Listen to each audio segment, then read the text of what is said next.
Hi, my name is William Proctor, And my name is Cody Phelps. and our topic we are doing is the napping Yankees fan who sues for defamation. The date of today is December 2nd, 2014. The institution is Appalachian State University, and we are members of the class Business Law 2150, Section 116. Here is Andrew Rector. I guess you could call him your ordinary baseball fan, or is he? Rector went with some friends and attended the Boston Red Sox versus the New York Yankees match, probably the most prominent rivalry in sports. What could possibly go wrong? It sounds like a great time. Well, this could go wrong.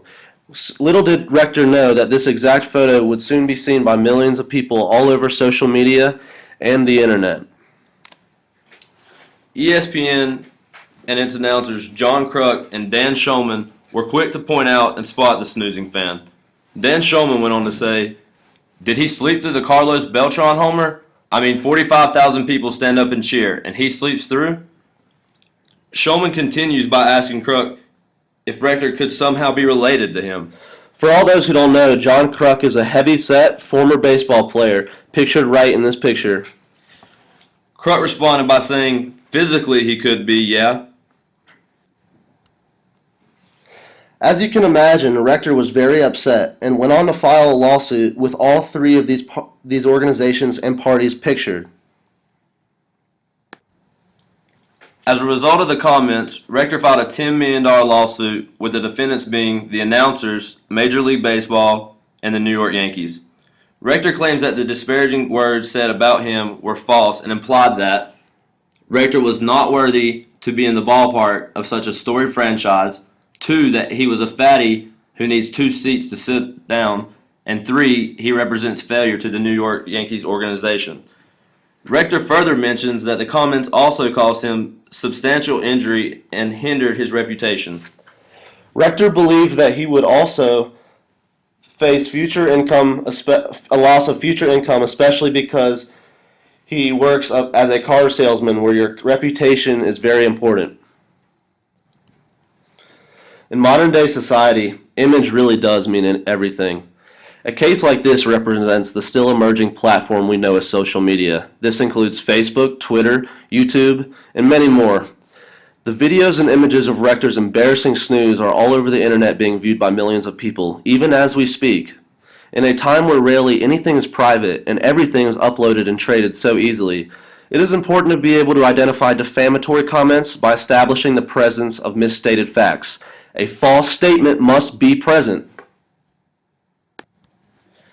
I'm going to give you a little background into the true definition of defamation. Defamation is part of tort law.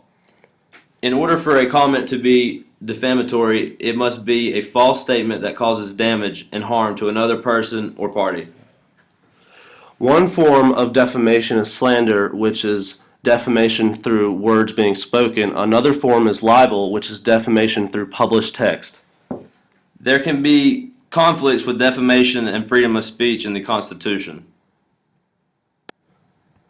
This isn't the only defamation case that's plagued our world recently, however. Another big one is the case Anthony Brodsky versus CBS Sports. Anthony J. Brodsky being the plaintiff in the case and CBS Sports being the defendant.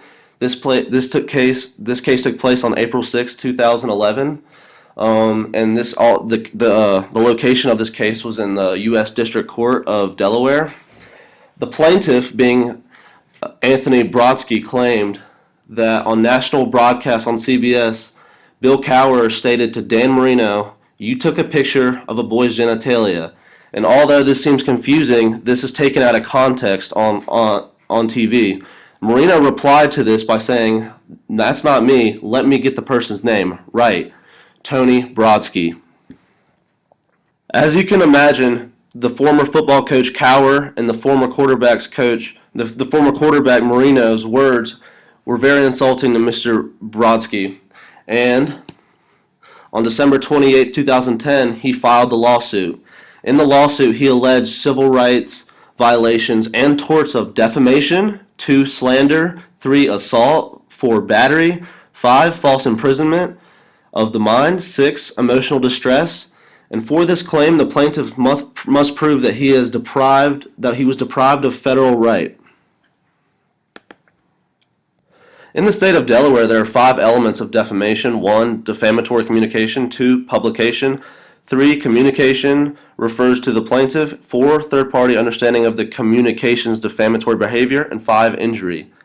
However, this lawsuit did not prevail. I would like to read a quote from the case. Quote from the case review. When bringing a 1983 claim, a plaintiff must allege that some person has deprived him of a federal right and that the person who caused the deprivation acted under color of state law. This is from West v. Atkins, 487 U.S., and this is from 1988. The defendant is not a state actor, and therefore the civil rights claim fails. The 2 questions in place due to this lawsuit are: 1, is ESPN, Major League Baseball, or the announcers liable? 2, will Rector succeed in compensating his damages? The case has still not yet been concluded, so we consulted the opinions of legal scholars and experts.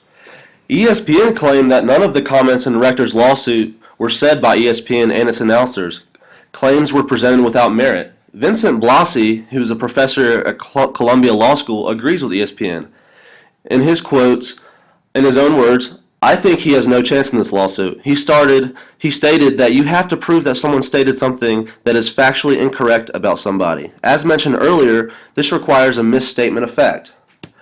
For more legal opinion, also, Harvard Law School professor John Goldberg mentioned how unfortunate the situation is for Mr. Rector. However, there is no defamatory statement being made.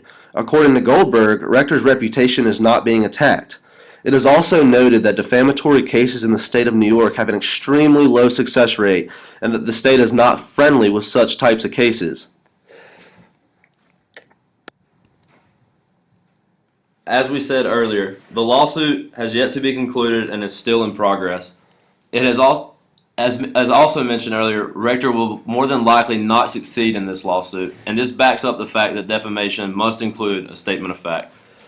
In me and Cody's opinion, we agree with the legal scholars, and we agree that based on previous defamation cases in the past, such as the one we mentioned earlier with Anthony Brodsky and Marino and Cower, that we don't think the success rate is going to be very high for Mr. Rector, and we do not think he will succeed.